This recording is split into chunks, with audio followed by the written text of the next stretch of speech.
ನಮಸ್ಕಾರ. IPL ಹವಾ ವಿಶೇಷ ಕಾರ್ಯಕ್ರಮಕ್ಕೆ ಸ್ವಾಗತ. ನಾನು ಹೇಮಕುಮಾರ್.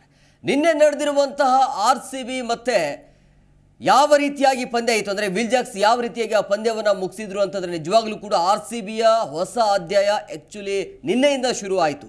ಸೊ ಆ ರೀತಿಯ ಒನ್ ಸೈಡ್ ಮ್ಯಾಚ್ ಇತ್ತು. ಪಾಪ ಏನು ಮಾಡಬೇಕು ಅನ್ನೋದೇ ಗೊತ್ತಾಗಲಿಲ್ಲ ಅವರಿಗೆ. ಆ ರೀತಿಯ ಪ್ರದರ್ಶನ GT ಅವರು ಏನು ಮಾಡಬೇಕು ಅನ್ನೋದೇ ಗೊತ್ತಾಗಲಿಲ್ಲ. ಅಂದರೆ ಎರಡೇ ಓವರಲ್ಲಿ ಪಂದ್ಯವನ್ನು ಮುಗಿಸಿದ್ರು. ಸೊ ಹಾಗಾಗಿ RCBಯ ಹೊಸ ಅಧ್ಯಾಯ ಶುರುವಾಯಿತು. ಸೊ ಎಲ್ಲ ಅಭಿಮಾನಿಗಳು ಪ್ರಶ್ನೆ ಮಾಡ್ತಾ ಇರುವಂಥದ್ದು ಏನು ಅಂತಂದರೆ ವಿಲ್ ಜಾಕ್ಸ್ನ ಇಷ್ಟು ದಿನಗಳ ಕಾಲ ನೀವು ಯಾಕೆ ಆಡಲಿಲ್ಲ ಅಂತೇಳಿ ಪ್ರೆಷರ್ ಹಾಕಿ ಕೊನೆಗೂ ಕೂಡ ಅವಕಾಶ ಕೊಟ್ಟರು. ಸೊ ಇದಕ್ಕೆ ಈಗ ವಿಲ್ ಜಾಕ್ಸ್ ಉತ್ತರವನ್ನು ಕೊಟ್ಟಿದ್ದಾರೆ. ಹಾಗಾಗಿ GT RCB ಮತ್ತು GT ಹೋಲಿಕೆ ಮಾಡಿದಾಗ ಅಷ್ಟೊಂದು RCBಗಿಂತ ಅದೇನು ಸ್ಟ್ರಾಂಗ್ ಅನಿಸಿರಲಿಲ್ಲ. ಬಟ್ ಈ ರೀತಿಯಾಗಿ ಹೀನಾಯವಾಗಿ ಸೋಲನ್ನು ಅನುಭವಿಸಬೇಕಾಯಿತು GT. ಬಟ್ RCBಗೆ ಒಂದು ಆ ರೀತಿಯ ಗೆಲುವು ಬೇಕಾಗಿತ್ತು. ಸೊ ಆ ಗೆಲುವು ಕೂಡ ಸಿಕ್ಕಿದೆ ಈಗ. ಸೊ ಹಾಗಾಗಿ RCB ಮುಂದೆ ಇರುವಂಥದ್ದು ಏನು, ಮುಂದೆ ಏನೆಲ್ಲ ಚಾಲೆಂಜ್ ಇದೆ, ಯಾಕಂದರೆ ನೆಕ್ಸ್ಟು GT ಮೇಲೇ ಆಡುತ್ತೆ, ಅದು ಬೆಂಗಳೂರಿನಲ್ಲಿ. ಸೊ ನಿನ್ನೆ ಒಟ್ಟಾರೆಯಾಗಿ ಪಂದ್ಯ ಹೇಗಿತ್ತು, ಜೊತೆಗೆ ಇವತ್ತು ಕೂಡ ಒಂದು ಹೈ ವೋಲ್ಟೇಜ್ ಕದನ ಇದೆ KKR ಆ್ಯಂಡ್ DC ನಡುವೆ. ಸೊ ಇವತ್ತಿನ ಪಂದ್ಯದಲ್ಲಿ ಯಾರೆಲ್ಲ ಗೆಲ್ತಾರೆ, ಸೊ ಯಾರೆಲ್ಲ ಚೆನ್ನಾಗಿ ಆಟ ಆಡ್ತಾರೆ, ಈ ಎಲ್ಲದರ ಬಗ್ಗೆ ಚರ್ಚೆಯನ್ನು ಮಾಡ್ತೀವಿ. ಚರ್ಚೆ ಮಾಡೋದಕ್ಕೆ ನನ್ನ ಜೊತೆಗೆ ನನ್ನ ಸಹೋದ್ಯೋಗಿಗಳು ಜಾಯ್ನ್ ಆಗಿದ್ದಾರೆ. ನಾನು ಅವ್ರನ್ನ ಕಾರ್ಯಕ್ರಮಕ್ಕೆ ವೆಲ್ಕಮ್ ಮಾಡ್ತೀನಿ. ಪ್ರಿಯಾಂಕಾ, ಕಾರ್ಯಕ್ರಮಕ್ಕೆ ಆತ್ಮೀಯವಾದಂಥ ಸ್ವಾಗತ. ಪಾಟೀಲ್ರೆ, ತಮಗೂ ಕೂಡ ಕಾರ್ಯಕ್ರಮಕ್ಕೆ ಸ್ವಾಗತ. ಮಂಜು, ತಮಗೂ ಕೂಡ ಕಾರ್ಯಕ್ರಮಕ್ಕೆ ಸ್ವಾಗತ. ಸಖತ್ ಜೋಶ್ ಬರ್ತಾ ಇದೆ ನನಗಂತೂ RCBಗೆ ಮಾತಾಡಲೇಬೇಕು ಅಂತ. ಯಾಕಂದ್ರೆ ನಿನ್ನೆ ಸಮಯ ಸಿಗಲಿಲ್ಲ, ಇಲ್ಲಾಂದರೆ ನಿನ್ನೆ ಮಾತಾಡ್ತಾ ಇದ್ವಿ. ಬಟ್ RCB ಅಂತ ಬಂದಾಗ ಈ ಟೀಮ್ ಎಲ್ಲಿ ಹೋಯಿತು ಇಷ್ಟು ದಿನ ಅಂಥೇಳಿ, ಅಂದರೆ ಮೊದಲ ಅರ್ಧ ಭಾಗದಲ್ಲಿ ಈ ರೀತಿಯಾಗಿ ಒಬ್ಬ ಆಟಗಾರನಿಂದ ಪ್ರದರ್ಶನ ಬರಲಿಲ್ಲ. ಸೊ ನಿನ್ನೆ ವಿರಾಟ್ ಕೊಹ್ಲಿ ಅವರ ಪ್ರದರ್ಶನ ನೋಡಿದಾಗ ಅಥವಾ RCBಯ ಬೌಲಿಂಗ್ ಅಂತ ನೋಡಿದಾಗ, ಯಾಕಂದರೆ 200 ಆಯಿತು, ಅದು ಈ ಸೀಸನಲ್ಲಿ ಅದು ಮಾಮೂಲಿ ಆಗಿಬಿಟ್ಟಿದೆ. ಸೊ ಹೇಗಿತ್ತು ನಿನ್ನೆ ಪಂದ್ಯ? ನೋಡೋಕ್ಕೆ ಚೆನ್ನಾಗಿತ್ತು. ಆ್ಯಂಡ್ ಆ ಫೀಲಿಂಗ್ ಇದೆಯಲ್ಲ, RCB ಆಡಿರೋ ರೀತಿ, ಗೆದ್ದಿರೋದು ಒಂದು ಖುಷಿ ಇದೆಯಲ್ಲ, ಅದು ಇದೆ. ಇಷ್ಟು ದಿನ ಯಾಕೆ ಈ ಥರ ಆಡಲಿಲ್ಲ, ಯಾಕೆ ಈ ಹೊಸ ಟ್ಯಾಲೆಂಟ್ನ ಯೂಸ್ ಮಾಡ್ಕೊಳ್ಳಿಲ್ಲ ಅಂತ ಅನಿಸ್ತಿತ್ತು. ಆ್ಯಂಡ್ ಇಷ್ಟು ದಿನ ನಾವು ನೋಡ್ತಾ ಬಂದಿದ್ವಿ, ಈ ಥರ ಯಾರು ಪರ್ಫಾರ್ಮ್ ಕೂಡ ಮಾಡಿರಲಿಲ್ಲ. ಈ ರೀತಿ ಪರ್ಫಾರ್ಮೆನ್ಸ್ ಮುಂಚೆ ಏನಾದರೂ ಕೊಟ್ಟಿದ್ರು ಅಂತ ಅಂದರೆ ಮೇ ಬಿ RCB ಒಳ್ಳೆ ಇದರಲ್ಲಿ ಪಾಯಿಂಟ್ಸ್ ಟೇಬಲಲ್ಲಿ ಮೇಲೆ ಇರ್ತಾ ಇತ್ತು ಅಂತ ಅನಿಸ್ತು ನನಗಂತೂ. ಎಸ್ ಪಾಟೀಲ್, ನಿನ್ನೆ ವಿಲ್ ಜಾಕ್ಸ್ ಹೀರೋ ಆದರು. ಸೊ ಅದ್ಭುತ ಪ್ರದರ್ಶನ. ಇಷ್ಟು ಬೇಗ ಮುಗಿಸ್ತಾರೆ ನಾವು ಅಂದ್ಕೊಂಡಿದ್ವಿ ಆರಂಭದಲ್ಲಿ. ವಿರಾಟ್ ಕೊಹ್ಲಿ ಅವರ ಸೆಂಚುರಿ ಆಗತ್ತೆ, ಅವ್ರು ಸೆಂಚುರಿ ಬಾರ್ತಾರೆ, ಅದು ಒನ್ ಸೈಡ್ ಇತ್ತು ಮ್ಯಾಚ್. ಬಟ್ ಅವ್ರು ಸೆಂಚುರಿ ಮಾಡ್ಕೋತಾರೆ ಅಂತ ಹೇಳಿ.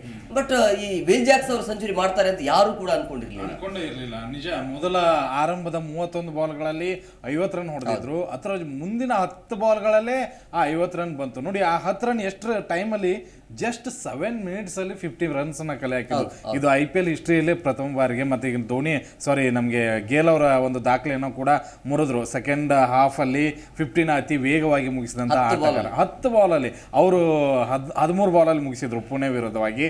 ಮೊದಲು 17 ಬಾಲಲ್ಲಿ 50 ಹೊಡೆದಿದ್ರು, ಆಮೇಲೆ 13 ಬಾಲಲ್ಲಿ ಹೊಡೆದಿದ್ರು. ಇವರು ಮೊದಲು 31 ಬಾಲಲ್ಲಿ ಹೊಡೆದ್ರು, ಆಮೇಲೆ 10 ಬಾಲಲ್ಲಿ ಹೊಡೆದ್ರು. ಒಂದು ಅಪೋಸಿಟ್ ಇದರಲ್ಲಿ ಆಡ್ತಾ ಇರುವಾಗ ನಾವು ಅನ್ಕೋತಾ ಇದ್ವಿ, ಇದು ಗೆಲ್ಲಕ್ಕೆ ಆಗಲ್ಲ, 200 ಹೊಡೆದಿದ್ದಾರೆ, ಪಿಚ್ ಬೇರೆ ಹೀಗಿದೆ, ಮೊದಲೇ ಮಧ್ಯಾಹ್ನದ ಪಿಚ್ಚು ತುಂಬ ಇದಿರುತ್ತೆ ಅಂತ ಹಿಂಗೆ ಅನ್ಕೊಂಡಿದ್ವಿ. ಬಟ್ ಏನಂದರೆ ಒನ್ ಸೈಡ್ ಮ್ಯಾಚು. ನಾನು ಒಂದೇ ಒಂದು ಪ್ರಶ್ನೆ RCB ಮ್ಯಾನೇಜ್ಮೆಂಟ್ಗೆ, ಇಷ್ಟು 10ನೇ ಪಂದ್ಯಕ್ಕೆ ಅವ್ರಿಗೆ ಗೊತ್ತಾಯಿತು, ಓಕೆ ಪ್ಲೇಯಿಂಗ್ 11 ಇದು ಚೆನ್ನಾಗಿದೆ ಪ್ಲೇಯಿಂಗ್ 11 ಅನ್ನೋ ಥರ. ನಿನ್ನೆ ನೋಡಿ, ಎಲ್ಲಿಯೂ ಕೂಡ ನಮಗೆ ಈ ವಿಭಾಗ ಲೂಸ್ ಇದೆ ಅಂತ ಅನಿಸ್ಲೇ ಇಲ್ಲ. ಬಾಲಿಂಗ್ ಕೂಡ ಸ್ಟ್ರಾಂಗ್ ಆಗಿತ್ತು, 3 ಜನ ಆಲ್ರೌಂಡರ್ ಆಟಗಾರರಿದ್ರು. ಬ್ಯಾಟಿಂಗ್ನಲ್ಲಿ ಮ್ಯಾಕ್ಸ್ವೆಲ್ ಬಂದಿದ್ದು ಕೂಡ ಒಂದು ಧೈರ್ಯ ಇತ್ತು. ವಿಲ್ ಜಾಕ್ಸ್ನ ಈಗ ಅನ್ಕೋತೀರಾ ನೀವು, ವಿಲ್ ಜಾಕ್ಸ್ನ ಮೊದಲು 4-5 ಪಂದ್ಯಗಳಲ್ಲಿ ಆಡಿಸದೇ ಇರೋದೇ ನಮ್ಮ ಮೈನಸ್ ಆಯಿತು ಅಂತ ಖಂಡಿತವಾಗ್ಲೂ ಅನ್ಕೊಳ್ಳೇಬೇಕು. ಗ್ರೀನ್ ಮೇಲೆ ಹೆಚ್ಚಿಗೆ ನಂಬಿಕೆ ಇಟ್ಟು ತಪ್ಪಾಯಿತು ಅಂತಲೂ ಕೂಡ ಈಗ ಅನ್ಕೋಬೇಕು. ಒಂದು ಲೆಕ್ಕಾಚಾರದಲ್ಲಿ RCB ಮ್ಯಾನೇಜ್ಮೆಂಟಿಂದನೇ ನಾವು ಈ ಸರಿ RCBಗೆ ಕಪ್ ಗೆಲ್ಲೋದಕ್ಕೆ ಸಾಧ್ಯ ಇಲ್ಲ ಅಂತ ನಾನು ಅನ್ಕೋತೀನಿ. ಇನ್ನೂ ಮ್ಯಾಚ್ಗಳಿದ್ದಾವೆ, ಬಂದರೂ ಏನೋ ಲೆಕ್ಕಾಚಾರ ಹಾಕಿ ಸೂಪರ್ ಕಂಪ್ಯೂಟರ್ ಹಿಡ್ಕೊಂಡು ಹೋಗ್ಬೋದು, ನಾವೇನಿಲ್ಲ ಅಂತ ಹೇಳ್ತಾ ಇಲ್ಲ. ಬಟ್ ಹೋಗಲಿಲ್ಲ ಅಂತಂದರೆ ಈ ಸಾರಿ ನಾವೇನಾದರೂ ಪ್ಲೇ ಆಫಿಗೆ ಹೋಗಲಿಲ್ಲ ಅಂದರೆ ಖಂಡಿತವಾಗ್ಲೂ RCB ಆಟಗಾರ ತಪ್ಪಿಲ್ಲ. ಇಂಥ ಆಟಗಾರನೆಲ್ಲ ನೀವು ಡಕ್ಔಟಲ್ಲಿ ಕೂರಿಸಿ ನೀವು ಗೆಲ್ಲಬೇಕು ಅಂತಂದರೆ ಖಂಡಿತವಾಗ್ಲೂ ಆಗ್ತಿರಲಿಲ್ಲ. ಇವ್ರು ಬಂದ ಮೇಲೆ ಆ ಬ್ಯಾಕ್ ಟು ಬ್ಯಾಕ್ ಗೆಲುವು ಸಾಧಿಸೋದಕ್ಕೆ ಸ್ಟಾರ್ಟ್ ಆಗಿದೆ. ಹುಡುಗಿರ ಮ್ಯಾಚಿಗೆ ಬರ್ತೀನಿ ನಾನು. WPL ಅಲ್ಲೂ ಕೂಡ ಇದೇ ಆಗಿತ್ತು. 1 ರನ್ನಿಂದ ಸೋತಿದ್ರು. ಆ 1 ರನ್ನಿಂದ ಸೋತ ಮೇಲೆ DC ಮೇಲೆ ಆ ಜೋಶ್ ಬಂತು, ಏನು ನಾವು ಹೆಂಗಾದ್ರೂ ಗೆಲ್ಲೇಬೇಕು ಅಂತ. ಅದಾದ ನಂತರ RCB ವುಮೆನ್ಸ್ ಆಟನೇ ಬದಲಾಗಿಬಿಡ್ತು. ಬಿಗ್ ಹಿಟ್ಗಳು, ಆ ಒಂದು ರನ್ ಚೇಸು ಸಖತ್ತಾಗಿ ಮೂಡಿ ಬಂತು. KKR ಜೊತೆಗೂ ನಾವು 1 ರನ್ನಿಂದ ಸೋತ್ವಿ. ಅದಾದ ನಂತರ ಇಡೀ ಆಟಗಾರರ ಮನಸ್ಥಿತಿನೇ ಚೇಂಜ್ ಆಯಿತು. ಬ್ಯಾಕ್ ಟು ಬ್ಯಾಕ್ ಗೆಲುವನ್ನು ಸಾಧಿಸ್ತಾ ಇದ್ದೀವಿ. ನೀವು ಹಿಂಟ್ ಕೊಡ್ತಾ ಇದ್ರೆ RCB ಕಪ್ ಗೆಲ್ಲತ್ತೆ ಅಂತ ಇಲ್ಲ, ಅದಕ್ಕೂ ವ್ಯತ್ಯಾಸ ಇದೆ. ಅಲ್ಲಿ ಒಂದು ಸ್ವಲ್ಪ ಆರಂಭದಲ್ಲಿ ನಾವು ಗೆದ್ದಿದ್ವಿ, ಬೆಂಗಳೂರಲ್ಲೇ 2 ಮ್ಯಾಚ್ ಕಂಟಿನ್ಯೂಸ್ ಗೆದ್ದಿದ್ವಿ. ಅಂತಿದ್ವಿ, ಬಟ್ ಇವರಿಗೆ ಆಗಿರಲಿಲ್ಲ, ಅದು ಮೈನಸ್ ಆಗಿದೆ. ನಾನು ಅಷ್ಟು ಹೋಪ್ ಇಟ್ಕೊಂಡಿಲ್ಲ ನಾವು ಪ್ಲೇ ಆಫ್ಗೆ ಹೋಗ್ತೀವಿ ಅಂತ, ನಿಜ ಹೋಪ್ ಇಟ್ಕೊಂಡಿಲ್ಲ. ಬಟ್ ಇರುವಂತಹ ಪಂದ್ಯಗಳಲ್ಲಿ ಎಂಟರ್ಟೈನ್ಮೆಂಟ್ನ ಕೊಟ್ಟು ಮುಗಿಸ್ಬೇಕು. ಈಗ ನಿನ್ನೆ ಎಂಥ ಆಟವನ್ನು ಪ್ರದರ್ಶನ ಮಾಡಿದ್ರು ಅದು ಪ್ರತಿಯೊಂದು ಮ್ಯಾಚ್ಗಳಲ್ಲಿ ನಡೀಲಿ. ವಿಲ್ ಜಾಕ್ಸ್ನಂಥ ಆಟಗಾರನ ನೀವು ಡಕೋಟೆಲ್ ಕೂರಿಸಿ ತಪ್ಪು ಮಾಡಿದ್ರಿ, ಈ ಮ್ಯಾನೇಜ್ಮೆಂಟ್ ಸರಿ ಇಲ್ಲ ಅನ್ನೋದಕ್ಕೆ ಮತ್ತೊಂದು ಉದಾಹರಣೆ. ಮತ್ತು ಬಾಲಿಂಗ್ ವಿಭಾಗದಲ್ಲಿ ಏನು ಸ್ಟಾರ್ ಆಟಗಾರರೇ ಬೇಕು, ಫರ್ಗ್ಯೂಸನ್ ಅಂತ ಆಟಗಾರ ಬೇಕು, ಆಮೇಲೆ ವೆಸ್ಟ್ ಇಂಡೀಸ್ನಂಥ 11 ಕೋಟಿಗೆ ತೊಗೊಂಡಿದ್ದೀವಿ ಅವನ್ನ ಆಡಿಸ್ಬೇಕು. ಇಂಥ ಪ್ರೆಷರಲ್ಲಿ ನೀವು ಆಡ್ಸೋಕೆ ಹೋದರೆ ಸೋಲ್ತೀರಿ ಅನ್ನೋದನ್ನು ಪಾಠ ಕಂಡಿದ್ದೀರಿ. ನನಗನ್ಸಿದ ಮಟ್ಟಿಗೆ ಮುಂದಿನ ಬಾರಿ ಪ್ರತಿಯೊಬ್ಬ RCB ಅಭಿಮಾನಿಗಳ ಆಸೆ ಏನು ಗೊತ್ತಾ, ಇಡೀ ಮ್ಯಾನೇಜ್ಮೆಂಟ್ನೇ ಚೇಂಜ್ ಮಾಡಬೇಕು. ಇಡೀ ಮ್ಯಾನೇಜ್ಮೆಂಟ್ ಒಬ್ಬರೂ ಕೂಡ ಇಲ್ಲದೇ ಮ್ಯಾನೇಜ್ಮೆಂಟ್ನ ಚೇಂಜ್ ಮಾಡಿ ಹೊಸ ಕನ್ನಡಿಗರು, ನಮ್ಮ ರಾಹುಲ್ ದ್ರಾವಿಡ್ ಅಂತವ್ರಿಗೆ, ನಮ್ಮ ಕುಂಬ್ಳೆ ಅಂತವ್ರಿಗೆ, ಸಾಕಷ್ಟು ಜನ ಇದ್ದಾರೆ, ವೆಂಕಟೇಶ್ ಪ್ರಸಾದ್ ಅಂತವ್ರಿಗೆ, ಇಂಥವ್ರಿಗೆ ಅವಕಾಶವನ್ನು ಕೊಟ್ಟು ಕನ್ನಡಿಗರ ಟೀಮ್ನ, ಕನ್ನಡಿಗರ ಮ್ಯಾನೇಜ್ಮೆಂಟ್ನ ರೆಡಿ ಮಾಡಬೇಕು.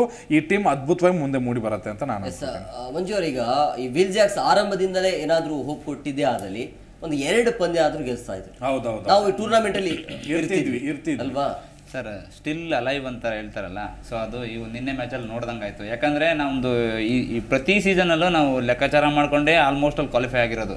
ಸೊ ಈ ಒಂದು ಸೀಸನಲ್ಲಿ ಅದು ಆಗಲ್ಲ ಅಂತಲೂ ಗೊತ್ತು. ಸೊ ಆದರೂ ಒಂದು ಓಪ್ ಅಂತ ಇರ್ತದಲ್ಲ, ಒಂದು 99% ಎಫೆಕ್ಟ್ ಹಾಕಿ 1% ನಾವು ಲಕ್ಕಲ್ಲಿ ನಾವು ಏನಾದ್ರೂ ಹೋದರೆ ನಿಜವಾಗ್ಲೂ ಹೇಳ್ತೀನಿ ಚೆನ್ನಾಗಿರುತ್ತೆ. ಒಂದು ಈ ಟೂರ್ನಿನ ಚೆನ್ನಾಗಿ ಮಾಡಿದ್ದಾರೆ. ಸೊ ವಿಲ್ ಜಾಕ್ ಬಗ್ಗೆ ನಾನು ಮಾತಾಡೋದಾದರೆ, ಎಲ್ಲ ಟ್ರೋಲರ್ಸು, ಎಲ್ಲ ಅಭಿಮಾನಿಗಳು ಚಿನ್ನದುಂಡಿನ ಚಿಲ್ಲರೆ ಹಾಕಿ ಕಟ್ಕೊಂಡಿದ್ರು ಇಷ್ಟು ದಿನ ಅಂತೇಳಿ ಮಾತಾಡ್ತಾರೆ. ಸೊ ಏನಾದ್ರೂ ರಿಟೈನ್ ಮಾಡೋ ಅಂಥ ಸಂದರ್ಭ ಏನಾದರೂ ಬಂದರೆ, ಅಕಸ್ಮಾತ್ ಏನಾದ್ರೂ ವಿಲ್ ಜಾಕ್ನ ಏನಾದರೂ ಡ್ರಾಪ್ಔಟ್ ಮಾಡಿದ್ರೆ RCB ಅಂತ ನತದೃಷ್ಟ ಟೀಮು ಇಡೀ IPL ಅಲ್ಲೇ ಯಾವುದೂ ಇಲ್ಲ ಅಂತ ನಾನು ಹೇಳ್ತೀನಿ. ಅವ್ರು ಏನಾದರೂ ರಿಟರ್ನ್ ಮಾಡೋ ಚಾನ್ಸ್ ಏನಾದರೂ ಇತ್ತು ಅಂದರೆ ಅವ್ರನ್ನ ಫಸ್ಟ್ ರಿಟರ್ನ್ ಮಾಡಬೇಕು. ಕೊಹ್ಲಿಗಿಂತ ಫಸ್ಟು ಇಂಪಾರ್ಟೆನ್ಸ್ ಅವ್ರಿಗೆ ಕೊಡಬೇಕು. ಯಾಕಂತಂದರೆ ಅವ್ರು ಬೌಲಿಂಗಲ್ಲಿ ಮಿಂಚ್ತಾರೆ, ಬ್ಯಾಟಿಂಗಲ್ಲಿ ಮಿಂಚ್ತಾರೆ, ಫೀಲ್ಡಿಂಗಲ್ಲಿ ಹೇಳೋದೇ ಬೇಡ, ಚೆನ್ನಾಗಿ ಮಿಂಚ್ತಾರೆ. ಸೊ ನಿನ್ನೆ ಒಂದು ಕ್ಯಾಚ್ ಮಿಸ್ ಆಯಿತು, ಓಕೆ, ಅದು ಬಿಸಿಲಲ್ಲಿತ್ತು, ನಾವು ಅರ್ಥ ಮಾಡ್ಕೋಬೇಕು, ಅದು ಮಧ್ಯಾಹ್ನದ ಬಿಸಿಲು ಅಂತ. ಸೊ ಹೆಂಗಿತ್ತು ಟೆಂಪ್ರೇಚರು ಅಂದರೆ ಜಾಸ್ತಿನೇ ಇತ್ತು ಅಹಮದಾಬಾದ್ ಅಂತ ಹೇಳಿದ್ರೆ. ಸೊ ಆ ಒಂದು ಇಂಟೆನ್ಷನಲ್ಲಿ ನೋಡಿದ್ರೆ ಸಖತ್ತಾಗಿತ್ತು ಟೋಟಲಿ ಚೇಜಿಂಗ್ ಮಾಡುವಾಗ. ಸೊ ವಿರಾಟ್ ಕೊಹ್ಲಿ ಒಂದು ಕಡೆ ಹೇಳ್ತಾರೆ, ನನ್ನ ಸ್ಟ್ರೈಕ್ ರೇಟ್ ಬಗ್ಗೆ ಮಾತಾಡ್ತಾರೆ, ಎಲ್ಲ ಅಭಿಮಾನಿಗಳು, ಎಲ್ಲ ಆಪೋಸಿಟ್ ಟ್ರೋಲರ್ಸು ಮಾತಾಡ್ತಾರೆ ಅಂತಂದರು. ಸೊ ಟ್ರೋಲರ್ಸ್ಗಳಿಗೆ ವಿರಾಟ್ ಕೊಹ್ಲಿ ಒಂದು ಇನ್ನೇ ತಕ್ಕ ಉತ್ತರ ಕೊಟ್ಟರು.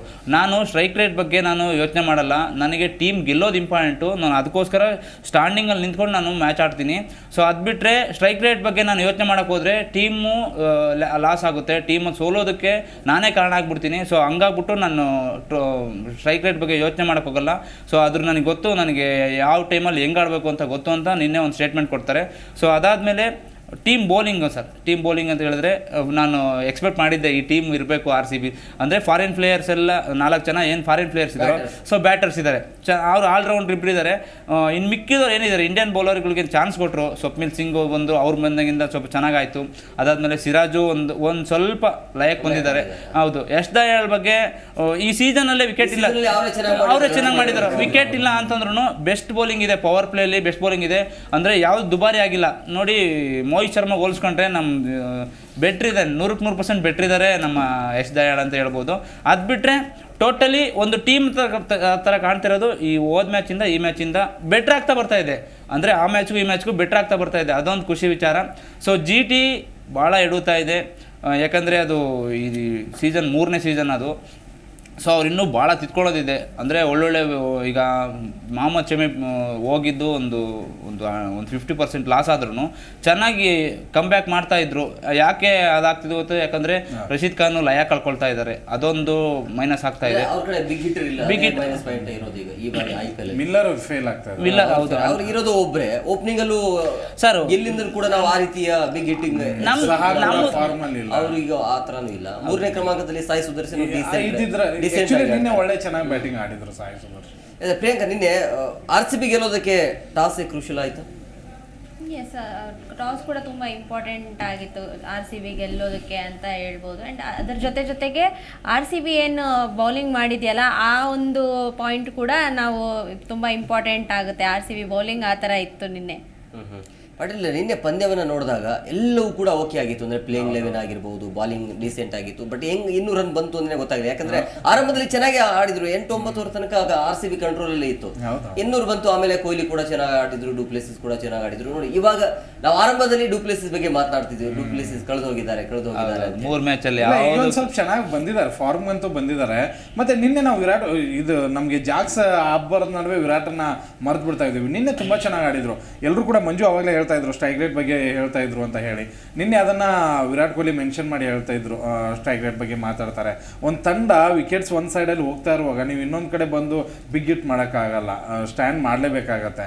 ಹಾಗಂತ ಹೇಳಿ ನೀವು ಪೂರ್ತಿ ಮ್ಯಾಚ್ ಮುಗಿಯೋತನೂ ಕೂಡ 120 ಸ್ಟ್ರೈಕ್ ರೇಟ್ ಇಟ್ಕೊಳ್ಳೋಕ್ಕೂ ಆಗಲ್ಲ. ಅದು ಅಭಿಮಾನಿಗಳಿಗೆ ಪ್ರಾಬ್ಲಮ್ ಆಗ್ತಾ ಇರೋದು. ನಿನ್ನೆ ನೋಡಿ ಸ್ಪಿನ್ನರ್ಗಳ ವಿರುದ್ಧ ಚೆನ್ನಾಗಿ ಆಡಲ್ಲ ಕೊಹ್ಲಿ ಅಂತ ಇದ್ರು. ನಿನ್ನೆ ಫೇಸರ್ಸ್ಗಳ ವಿರುದ್ಧ 80 ಸ್ಟ್ರೈಕ್ ರೇಟ್ ನಲ್ಲಿ ಬೀಸಿದ್ದಾರೆ. ಇವರು ಸ್ಪಿನ್ನರ್ಸ್ಗಳ ವಿರುದ್ಧ 180 ಸ್ಟ್ರೈಕ್ ರೇಟ್ ನಲ್ಲಿ ಬ್ಯಾಟಿಂಗ್ ಬೀಸಿದ್ದಾರೆ. ನನಗನ್ಸಿದ ಮಟ್ಟಿಗೆ ಕೊಹ್ಲಿ ಕಮ್ ಬ್ಯಾಕ್ ಆಯಿತು. ನನಗೇನು ಕೊಹ್ಲಿ ಅವರ ಬ್ಯಾಟಿಂಗ್ನಲ್ಲಿ ಇಷ್ಟು ದಿನದಲ್ಲಿ ಯಾವುದೇ ವೈಫಲ್ಯ ಅಂತೂ ಕಂಡಿಲ್ಲ. ಕಳೆದ ಪಂದ್ಯದಲ್ಲಿ ಸ್ವಲ್ಪ ಸ್ಟ್ರೈಕ್ ರೇಟ್ ವೀಕ್ ಆಗಿತ್ತು, ಅದನ್ನು ಎಲ್ಲರೂ ಅವರು ಒಪ್ಕೋಬೇಕು, ನಾವು ಒಪ್ಕೋಬೇಕು, ಅದರಲ್ಲಿ ಏನು ತಪ್ಪೇ ಇಲ್ಲ. ಬಟ್ ವಿಲ್ ಜಾಕ್ಸನ್ ಅಂತ ಆಟಗಾರರು ಇದ್ದಾಗ ನೀವು ಬೇರೆ ಆಟಗಾರನ ಆಡಿಸಿದ ತಪ್ಪು ಅನ್ನೋದು ಈಗ ಇಲ್ಲಿವರೆಗೂ ಕೂಡ ಬಂದಿರುವಂಥ ತಪ್ಪು. ವಿರಾಟ್ ಕೊಹ್ಲಿ ನೋಡಿ ಒಂದು ದಾಖಲೆ, ಈಗ ಈ IPL ನಲ್ಲಿ 500 ರನ್ಗಳನ್ನು ಗಳಿಸಿದ್ರು. ಯಾರು ಕೂಡ 500 ರನ್ಗಳನ್ನು ಇದುವರೆಗೂ ಹೊಡೆದಿಲ್ಲ. ಇನ್ನೂ ಮ್ಯಾಚಸ್ಗಳಿದ್ದಾವೆ. ಅಂತ ಅದ್ಭುತವಾದ ಆಟಗಾರರು ನಮ್ಮಲ್ಲಿದ್ದಾರೆ. ನಮಗೆ ಪ್ರಾಬ್ಲಮ್ಸ್ ಇಲ್ಲ ಆಟಗಾರದ್ದು, ಈ ಮ್ಯಾನೇಜ್ಮೆಂಟ್ದೇ ದೊಡ್ಡ ತಲೆನೋವು ನಮಗೆ. ಅವ್ರನ್ನ ಒಳ್ಳೆ ಆಟಗಾರನೆಲ್ಲ ನೀವು ಡಕೌಟಲ್ಲಿ ಕೂರಿಸ್ಕೊಂಡು ಆಡಕ್ಕೆ ಹೋಗಿ ಬೇರೆಯವರಿಗೆ ನಾವು ಇವ್ರಿಗೆ ಕೋಟಿ ಕೊಟ್ಟಿದ್ದೀವಿ ಆಡ್ಸೋಣ ಅಂತ ಕಳಿಸಿದ್ರೆ ಖಂಡಿತವಾಗ್ಲೂ ಗೆಲ್ಲಲ್ಲ.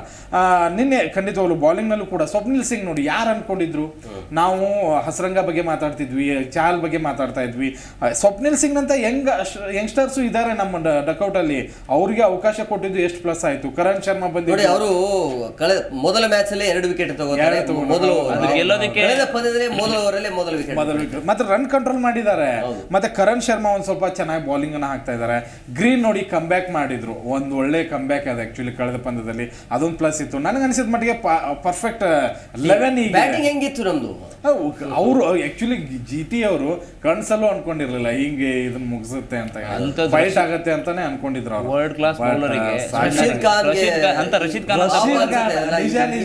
IPL ಅಲ್ಲಿ ಯಾರು ಆ ರೀತಿಯಾಗಿ 150 ಹೊಡೆದ್ರು ಸರ್, 150 ಹೊಡೆದ್ರು. ಇನ್ನೊಂದೇನು ಅಂತಂದ್ರೆ ಒಂದು ಟೀಮು ಅಂತ ಸೆಟ್ ಆದಾಗ ಸೊ ನಾವು ಯಾವುದೇ ಒಂದು ಮೈನಸ್ನ ನಾವು ಮಾತಾಡೋಕ್ಕಾಗಲ್ಲ, ಯಾಕೆಂದರೆ ಅಲ್ಲಿ ಗೆಲ್ತಾ ಹೋಗ್ತಾ ಇದೆ. ಸೊ ಈಗ ನಾವು GT ಸೋಲ್ತಾ ಇದೆ ಅಂದರೆ ಮೈನಸ್ನ ಹುಡುಕಿ ನಾವು ಮಾತಾಡ್ತೀವಿ. ಸೊ ಅದು ಪ್ರತಿಯೊಬ್ಬರಲ್ಲಿ ಇರುವಂಥದ್ದು. ಸೊ ಇನ್ನು RCB ಫೀಲ್ಡಿಂಗ್ ತುಂಬಾ ಚೆನ್ನಾಗಿತ್ತು ಗೊತ್ತಾ, ಇಂಪ್ರೆಸಿವ್. ನಾವು ಫಸ್ಟ್ ಮ್ಯಾಚ್ ನೋಡಿದ್ದು RCB ಅಷ್ಟು ಚೆನ್ನಾಗಿ, ಒಂದು ಕ್ಯಾಚ್ ಬಿಟ್ರು ಇಲ್ಲ ಅನ್ನಲ್ಲ, ಬಟ್ ಉಳಿದಿದ್ದು ಎಷ್ಟು ರನ್ ಸೇವ್ ಮಾಡಿದ್ರು ಅಂತಂದ್ರೆ ಅದ್ಭುತವಾದಂಥ ಫೀಲ್ಡಿಂಗ್. ನಿನ್ನೆ ಮಾತ್ರ ಆ ಒಂದು ಫೀಲ್ಡಿಂಗ್ ಇಂದನೂ ಒಂದು 20-30 ರನ್ ಕಂಟ್ರೋಲ್ ಆಯ್ತು ನಮಗೆ, ಅದು ನನಗೆ ತುಂಬಾ ಇಂಪ್ರೆಸಿವ್ ಆಗಿತ್ತು. ಮತ್ತು ಬ್ಯಾಟಿಂಗ್ ನಿಮಗೆಲ್ಲ ಗೊತ್ತಿದೆ, ತುಂಬಾ ಚೆನ್ನಾಗಿ ಆಡಿದ್ರು. ಇನ್ನೊಂದು ಸರ್, ವಿರಾಟ್ ಕೊಹ್ಲಿ ಎನರ್ಜಿ ಬಗ್ಗೆ ಮಾತಾಡಬೇಕು. 20 ಓವರ್ ಫೀಲ್ಡಿಂಗ್ ಮಾಡಿ 20 ಓವರ್ ಮತ್ತೆ ಬ್ಯಾಟಿಂಗಲ್ಲಿ ಬಿಸಿಲಲ್ಲಿ ಬ್ಯಾಟಿಂಗ್ ಆಡಿದ್ರಲ್ಲ, ಅದು ನೆಕ್ಸ್ಟ್ ಲೆವೆಲ್. ಅದೇ ನಾವು ಸಾಯಿ ಸುದರ್ಶನ್ ಅಬ್ಸರ್ವ್ ಮಾಡಿದಾಗ ಆಲ್ಮೋಸ್ಟ್ ಅಲ್ಲಿ ಸುಸ್ತಾಗ್ಬಿಟ್ಟಿದ್ರು, ಆಲ್ರೆಡಿ ಫುಲ್ ಸುಸ್ತಾಗಿದ್ರು. ಬ್ಯಾಟಿಂಗ್ ಸೆಕೆಂಡ್ ಬ್ಯಾಟಿಂಗ್ ಇದ್ದು, ಫಸ್ಟ್ ಬ್ಯಾಟಿಂಗ್ ಅಲ್ಲಿ ಈಗ ನೆಕ್ಸ್ಟ್ GT ಮೇಲೆನೇ ಇದೆ. ಅದು ಹೌದು, ನಮ್ಮ ಬೆಂಗಳೂರಲ್ಲಿ ಇದೆ. ಅದೊಂದು ಆತ್ಮವಿಶ್ವಾಸ ಸಿಗುತ್ತೆ ನಮ್ಗೆ. ಈಗ ಇವ್ರ ಜೊತೆ ಗೆದ್ದಿದ್ದೀವಿ, ಏನು ಮೈನಸ್ ಪ್ಲಸ್ ಎಲ್ಲ ಗೊತ್ತಿರುತ್ತೆ. ಮತ್ತೆ ನಮಗೆ ಈ ದೊಡ್ಡ ಗೆಲುವು ಬೇರೆ ಸಿಕ್ಕಿದೆ, ಅವ್ರಿಗೆ ಇನ್ನೂ ನರ್ವಸ್. ಖಂಡಿತವಾಗ್ಲೂ ಅವರೇ ಈಗ ಪ್ರೆಷರ್ ಅಲ್ಲಿ ಇರೋದು. ಖಂಡಿತ.